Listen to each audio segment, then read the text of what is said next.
40 বছর পর্যন্ত দিনের দাওয়াত পৌঁছায় নাই। ওহী পাওয়ার আগে সমস্ত মক্কাবাসী, এমনকি যত বড় বড় কাফের সর্দাররা ছিলেন, তাদের কাছেও আমার নবী আল আমিন ছিলেন, যুগ শ্রেষ্ঠ আমানতদার ছিলেন। এবং এই কাফেরদের মালামাল রাসূল করিম সাল্লাল্লাহু আলাইহি ওয়াসাল্লামের হাতে আমানত হিসেবে রেখে দিতেন।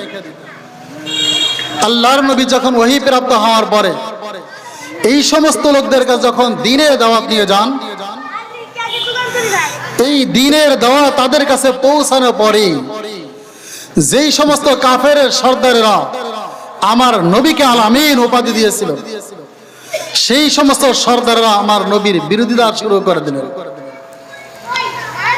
দ্বীনের দাওয়াত শুরু করার পরে আপন চাচা, চাস্তো চাচা, ভাই ভাতিজা সকলেই আমার নবী দুশ্মন হয়ে যায়।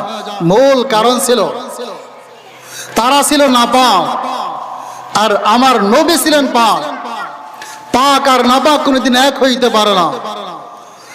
তারা ছিলেন নাপাক। যখন আল্লাহর রাসূল সাল্লাল্লাহু আলাইহি ওয়াসাল্লাম দ্বীনের দাওয়াত তাদের কাছে নিয়ে গেছেন, এই কথা তাদের কাছে ভালো লাগে না। দ্বীনের দাওয়াত গ্রহণ যে সমস্ত লোকেরা করেছেন তাদেরকে সাহাবা বলা হয়। এই সাহাবায়ে কেরাম যারা রাসূল করিম সাল্লাল্লাহু আলাইহি ওয়াসাল্লামের এই দাওয়াত গ্রহণ করেছেন, তারাই জান্নাতি মানুষে পরিণত হয়েছেন। আর দাওয়াত যারা গ্রহণ করেন নাই, তারা ইহুদি, নাসারা, খ্রিস্টান, মুশরিক, মুনাফিকে পরিণত হয়ে গেছে। তাহলে বোঝা গেল দল হলো দুইটা। একদল কোরআনের কথা মানবে, কোরআনের আলোচনা তাদের পক্ষে হবে। আর একদল কোরআনের কথা মানবে না, কোরআনের আলোচনা তাদের পক্ষে হবে না। কথা ঠিক কিনা বলে? কারণ নামাজ নিয়ে আলোচনা করতে গেলে যারা নামাজি এদের সমস্যা নেই, যারা নামাজ পড়ে না এদের শরীরে চুলকানি শুরু হয়। রমজান রোজা নিয়ে যদি আলোচনা করতে হয়, যারা রোজা রাখে তাদের কোনো সমস্যা হয় না। যারা রোজা রাখে না, রোজার মাসে দিনের বেলা যারা পানাহার করে, এদের শরীরে চুলকানি শুরু হয়ে যায়, জ্বালা শুরু হয়ে যায়। কারণ দল তো দুইটা, একদল কোরআন মাননেওয়ালা আর একদল কোরআন থেকে দূরে সরে থাকনেওয়ালা। কাজী দল যেহেতু দুইটা, এখানে আল্লাহ পাক রব্বুল আলামিন এই সূরা আনফালের মধ্যে, এই সূরা আনফাল আল্লাহ পাক রব্বুল আলামিন মুমিনের গুণের কথা উল্লেখ করেছেন। পৃথিবীতে লোক হলে দুই দল, সমস্ত মানুষ দুই দলে পরিণত। একদল ইমানদার আর একদল বেঈমান। সমস্ত ইহুদি, নাসারা, খ্রিস্টান, মুশরিক, মুনাফিক, মুরতাদ সকলেই মিলা হলো একদল, তারা হলো বেঈমান। আর সমস্ত মুমিন, মুত্তাকি, পরহেজগার এরা মিলা হলো একদল ইমানদার। কিয়ামতের ময়দানে দল দুইটা হবে। ফারিকুন ফিল জান্নাতি ওয়া ফারিকুন ফিস সাঈর। কিয়ামতের ময়দানে দল দুইটা হবে, একদল হবে জান্নাতি আর একদল হবে জাহান্নামী। এই আয়াতে কারিমা যখন নাজিল হয়েছেন, সাহাবায়ে কেরাম জানতে চান, ইয়া রাসূলুল্লাহ কিয়ামতের ময়দানে জান্নাতে যাবে কারা? তাদের পরিচয় কি আমরা জানতে চাই। রাসূল করিম সাল্লাল্লাহু আলাইহি ওয়াসাল্লাম বলেন, হে আমার সাহাবায়ে কেরাম, হে আমার উম্মতরা, ভালো করে শুনে রাখো, বুঝিয়ে রাখো, কিয়ামতের ময়দানে যারা জান্নাতে যাবে তারা হলো আহলে সুন্নাত ওয়াল জামাতের দল। সাহাবায়ে কেরাম রাদিয়াল্লাহু তাআলা আনহুম জিজ্ঞাসা করলেন, ইয়া রাসূলুল্লাহ আহলে সুন্নাত ওয়াল জামাতের দলের পরিচয় কি? রাসূল করিম সাল্লাল্লাহু আলাইহি ওয়াসাল্লাম বললেন, হে আমার সাহাবায়ে কেরাম, আহলে সুন্নাত ওয়াল জামাতের দল হলো তারা মা আনা আলাইহি ওয়া আসহাবি। আমি রাসূল নামাজ পড়েছি যেভাবে, আমার উম্মতেরা নামাজ পড়বে সেভাবে। আমি রাসূল খানা খেয়েছি যেভাবে, আমার উম্মতেরা খানা খাবে সেভাবে। আমি রাসূল সমাজের কাজগুলো করছি যেইভাবে, আমার উম্মতেরা সমাজের কাজগুলো করবে সেইভাবে। আমি রাসূল রাষ্ট্র পরিচালনা করেছি যেভাবে, আমার উম্মতেরা রাষ্ট্র পরিচালনা করবে সেইভাবে। আমি রাসূলকে মানিয়া, আমার সাহাবায়ে কেরামদেরকে মানিয়া এই দুনিয়ার বুকে যারা জীবন যাপন করবে তারাই হলো আহলে সুন্নাত ওয়াল জামাতের দল। কিয়ামতের ময়দানে এই সমস্ত লোকগুলোই জান্নাতে চলে যাবে, বলেন সুবহানাল্লাহ। তাহলে দল কয়টা? দুই দল। এক দল হবে জান্নাতি, আর এক দল হবে জাহান্নামী। কিয়ামতের ময়দানে যে দুই দল হবে, কারণ রাসূল কারীম সাল্লাল্লাহু আলাইহি ওয়াসাল্লাম জীবন আদর্শ আমাদের গ্রহণ করতে হবে। তার তরিকায় চললে জান্নাতে যাওয়া যাবে, রাসূলের আদর্শ বর্জন করে চললে জান্নাতে যাওয়া যাবে না। এখানে আমাদের সদা সর্বদা মা আনা আলাইহি ওয়া আসহাবি, রাসূলের হাদিসের মধ্যে আমাদের সকলের আমল করতে হবে। মুহতারাম হাজিরিন, আল্লাহ পাক রব্বুল আলামিন ওই আহলে সুন্নাত ওয়াল জামাতের দলের যেই পরিচয় আল্লাহ পাক সূরা আনফালের এই আয়াতে কারিমার মধ্যে দিয়েছেন, ইন্নামাল মুমিনুনা আল্লাযীনা ইযা যুকিরাল্লাহু ওয়াজিলাত কুলুবুহুম। আল্লাহ পাক রব্বুল আলামিন এই সূরা আনফালের এই 5টি আয়াতে কারিমার দ্বারা আল্লাহ পাক রব্বুল আলামিন মুমিন বান্দাদেরকে পার্থক্য করার জন্য, সমস্ত ইহুদি নাসারা খ্রিস্টানদের থেকে পার্থক্য করার জন্য আল্লাহ পাক রব্বুল আলামিন 5টা গুণের কথা বলেছেন। এই 5টা গুণ যার মধ্যে থাকবে, এই 5টা গুণে যারা গুণান্বিত হবে, আল্লাহ পাক রব্বুল আলামিন ঘোষণা করে দেন, উলাইকা হুমুল মুমিনুনা হাক্কা। আল্লাহ পাক রব্বুল আলামিন বলেন, হে আমার বান্দারা, হে আমার বান্দিরা, আমি আল্লাহ মুমিনের যেই পরিচয় বর্ণনা করেছি, আমি আল্লাহ মুমিনের যেই গুণের কথা বলেছি, এই 5টা গুণ। 1 নম্বর গুণ হলো আল্লাহর ভয়, 2 নম্বর গুণ হলো মাওলা পাকের কোরআন তেলাওয়াত করা, 3 নম্বর গুণ হইল সদা সর্বদা মাওলা পাকের উপরে ভরসা করা, 4 নম্বর গুণ হইল 5 ওয়াক্ত নামাজকে সঠিক সময় আদায় করা, 5 নম্বর গুণ হইল আল্লাহ যে সম্পদ দিয়েছে এই সম্পদ থেকে আল্লাহর রাস্তায় ব্যয় করা। এই কয়টা গুণ যখন একজন মানুষের মধ্যে পাওয়া যাবে, আমার আল্লাহ রাব্বুল আলামিন এই ব্যক্তির সম্পর্কে ঘোষণা দিয়ে দিয়েছেন, উলাইকা হুমুল মুমিনুনা হাক্কা। আমি আল্লাহ ঘোষণা করে দিলাম, এই 5টা গুণ যার মধ্যে থাকবে, সে নারী হোক চাই পুরুষ হোক, আমি আল্লাহ দুনিয়ার ভিতরে সার্টিফিকেট দিয়ে দিলাম, সনদ দিয়ে দিলাম, তারাই হলো খাঁটি মুমিন, তারাই হলো খাঁটি মুমিনা। ইন্নামাল মুমিনুনা আল্লাযীনা ইযা যুকিরাল্লাহু ওয়াজিলাত কুলুবুহুম। মুমিন বান্দার 1 নম্বর গুণ, তারাই হলো মুমিন, তারাই হলো মুমিনা, যার সামনে আমি আল্লাহর আলোচনা করা হবে, যার সামনে আমি মাওলার আলোচনা করা হয়, আমি মাওলার আলোচনা শুনিয়া সঙ্গে সঙ্গে যার হৃদয়ে মোমের মতো গলিয়া নরম হইয়া আল্লাহর ভয় পয়দা হইয়া যায়।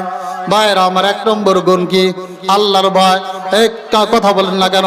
1 নম্বর গুণ আল্লাহর ভয়। আল্লাহর আলোচনা শুনলে যেই ব্যক্তির হৃদয় গলিয়া নরম হয় আল্লাহর ভয় পয়দা হইয়া যায়, এই ব্যক্তির হইল মুমিন। মুহতারাম হাজিরিন, তাফসীরে কিতাবের মধ্যে লেখেন 1 নম্বর গুণ আল্লাহর ভয়। 1 নম্বর গুণে নামাজের কথা আনে নাই, 1 নম্বর গুণে রোজার কথা আনে নাই, যাকাতের কথা বলে নাই, নারীদেরকে পর্দায় রাখার কথা বলে নাই, মসজিদ মাদ্রাসা নির্মাণ করার কথা বলা হয় নাই, কোরআন তেলাওয়াতের কথা বলা হয় নাই। কেন? এই কথা ভালো করে বুঝতে হবে। আমার আল্লাহ পাক রব্বুল আলামিন বলতে চান, হে আমার বান্দারা, মুমিনের 1 নম্বর গুণ হলো আল্লাহর ভয়। যেই ব্যক্তির অন্তরের মধ্যে আল্লাহর ভয় তৈরি হয়ে যাবে, যেই ব্যক্তির অন্তরের মধ্যে আল্লাহর ভয় ফিট হয়ে যাবে, 24টি ঘন্টা এই ব্যক্তি নাফরমানি করতে পারে না, গুনাহ করতে পারে না। এই কারণে কিতাবের মধ্যে লিখছেন, আল্লাহকে ভয় করবে যারা সুদ ঘুষ খাইতে পারবে না তারা, আল্লাহকে ভয় করবে যারা নারী নির্যাতন করতে পারবে না তারা, আল্লাহকে ভয় করবে যারা পরের মাল আত্মসাৎ করবে না তারা, আল্লাহকে ভয় করবে যারা নারী ধর্ষণ করবে না তারা, আল্লাহকে ভয় করবে যারা জবরদখল করবে না তারা, আল্লাহকে ভয় করবে যারা গান বাজনা শুনবে না তারা, আল্লাহকে ভয় করবে যারা মদিয়া বা হিরোইন খাবে না তারা, আল্লাহকে ভয় করবে যারা মিথ্যা কথা বলবে না তারা, আল্লাহকে ভয় করবে যারা জবরদখল করবে না তারা। আমার আল্লাহ 1 নম্বর গুণের মাধ্যমে মুমিন বান্দার সব কিছু বলিয়া দিয়েছেন। আল্লাহর ভয় যদি পয়দা হয়ে যায়, এই ব্যক্তি নামাজ আদায় করবে, রোজাও আদায় করবে, যাকাত ফরজ হইলে যাকাত আদায় করবে, কোরআন তেলাওয়াত করবে, নারীদেরকে পর্দায় রাখবে, যদি তার ভিতরে আল্লাহর ভয় পয়দা হয়ে যায়। কথা ঠিক কিনা বলে? 1 নম্বর গুণ আল্লাহর ভয় চলে আসলে এই ব্যক্তি কোনো গুনাহ করতে পারবে না। 24টি ঘন্টা সে আল্লাহ পাকের স্মরণে, আল্লাহ পাকের জিকিরে মশগুল থাকবে, সে গুনাহ করতে পারবে না। মুহতারাম হাজিরিন, এই গুণ যদি আমার ভিতরে চলে আসে, আল্লাহর ভয় যদি আমার মধ্যে চলে আসে, তাহলে আমার দ্বারা আর কোনো গুনাহ প্রকাশ পাবে না, আমার দ্বারা কোনো মানুষ কষ্ট পাবে না, আমার দ্বারা, আমার জবান দ্বারা মিথ্যা কথা বের হবে না। সদা সর্বদা আল্লাহকে রাজি এবং খুশি করার জন্য সমস্ত আমল আমার থেকে প্রকাশ পাইতে থাকবে। কথা ঠিক কিনা বলে? মুহতারাম হাজিরিন, আপনাদের কাছে জানতে চাই, আমাদের সমাজে মাঝে মাঝে চুরি হয় কিনা বলে? এই চোর যদি মনে করত যে আজকে চুরি করি, চুরি খায়া যদি মামলার আসামি হয়, ধরা খায়া জেলে যায়, সাক্ষী প্রমাণিত হলে আমারও একদিন জীবন চলে যাইতে পারে, এই ভয় যদি কোনো চোরের ভিতরে থাকতো, তাহলে এই পৃথিবীর বুকে কোনো চোর খুঁজে পাওয়া যাইতো? নারী ধর্ষণকারী এই যুবক যদি চিন্তা করত, ধর্ষণ করার পরে ধরা খায় যদি মামলার সাক্ষী প্রমাণিত হয়ে যায়, আমার একদিন আজীবন যাবজ্জীবন জেল হয়ে যাইতে পারে, ফাঁসির কাস্টে ঝুলতে হবে, এরকম ভয় যদি একজন যুবকের মধ্যে তৈরি হয়ে যায়, তাহলে সমাজের কোনো নারী নির্যাতিত হবে, কোনো নারী ধর্ষণ হবে না। কারণ আজকে আমাদের ভিতরে আল্লাহ পাকের ভয় নাই। এখানে গুনাহকে আমরা গুনাহ মনে করি না, গুনাহকে আমরা কোনো পরোয়াই করি না, গুনাহকে আমরা আনন্দের সাথে করে যাই। এখানে আল্লাহ পাক বললেন, হে আমার বান্দারা, হে বান্দারা, মুমিনের 1 নম্বর গুণ হইল আমি আল্লাহর ভয় তুমি অন্তরে পয়দা করে নাও। আর এই ভয় শব্দটাকে কোরআন এবং হাদিসের ভাষায় তাকওয়া বলা হয়। তাকওয়ার প্রধান 2টা অর্থ আছে। 1 নম্বর অর্থ হলো আল্লাহকে ভয় করা, 2 নম্বর অর্থ হলো গুনাহ থেকে বেঁচে থাকা। 1 নম্বর অর্থ আল্লাহর ভয়, 2 নম্বর অর্থ হলো গুনাহ থেকে বেঁচে থাকা। তাফসীরে কিতাবের মধ্যে লেখেন, হে আমার বন্ধুগণ, এই তাকওয়ার 1 নম্বর অর্থ আল্লাহর ভয় যদি কারো অন্তরে চলে আসে, 2 নম্বর অর্থ উপার্জন করার জন্য, 2 নম্বর অর্থ তার মধ্যে ফিট করার জন্য ভিন্ন কোনো মেহনতের প্রয়োজন হয় না, কোনো চেষ্টার প্রয়োজন হয় না। এই 1 নম্বর গুণের উসিলায় আল্লাহ পাক তাকে সমস্ত গুনাহ থেকে বাঁচায় নিবেন। সমস্ত গুনাহ থেকে যে ব্যক্তি বাঁচলো তাকে মুত্তাকি বলা হয়, তাগী পরহেজগার বলা হয়, তাকেই খোদাবের বলা হয়। আর যেই ব্যক্তি গুনাহমুক্ত জীবন যাপন করলো, এই ব্যক্তিকে আল্লাহ পাক রব্বুল আলামিন বলেন, হে আমার বান্দারা, গোটা পৃথিবীর বুকে যত মানুষ আছে, এই সমস্ত মানুষের মধ্যে থেকে আমি আল্লাহ যাচাই করিয়া বাছাই করিয়া আমি আল্লাহর বন্ধু বানায় নেব। বন্ধু তো বানাবো, কাদেরকে বানাবো? সবাইকে আমি বন্ধু বানাবো না। যারা গুনাহগার তাদেরকে বন্ধু বানাবো না, যারা গুনাহমুক্ত জীবন যাপন করবে তাদেরকে আমি আল্লাহ আমার বন্ধু বানায় নেব। মুহতারাম হাজিরিন, আমরা কে কে রাজি আছি? হাত উঁচা করে দেখাই যে আমরা আল্লাহ পাকের বন্ধু হতে চাই। কে কে রাজি আছি ভাই যে আল্লাহর বন্ধু হতে চাই? হ্যাঁ, তাহলে গুনাহমুক্ত জীবন যাপন করতে হবে। আল্লাহ পাক কোরআনুল কারীমে বলেন, ইন আউলিয়াউ ইল্লাল মুত্তাকুন। আল্লাহ বলেন, হে দুনিয়ার মানুষেরা, আমার বন্ধু তো তারাই, আমার বন্ধু তারাই আমার দোস্ত যারা গুনাহ থেকে মুক্ত থাকিয়া জীবন যাপন করে, যারা মুত্তাকি পরহেজগার, তারাই হলো আমার বন্ধু, তারাই হলো আমার দোস্ত।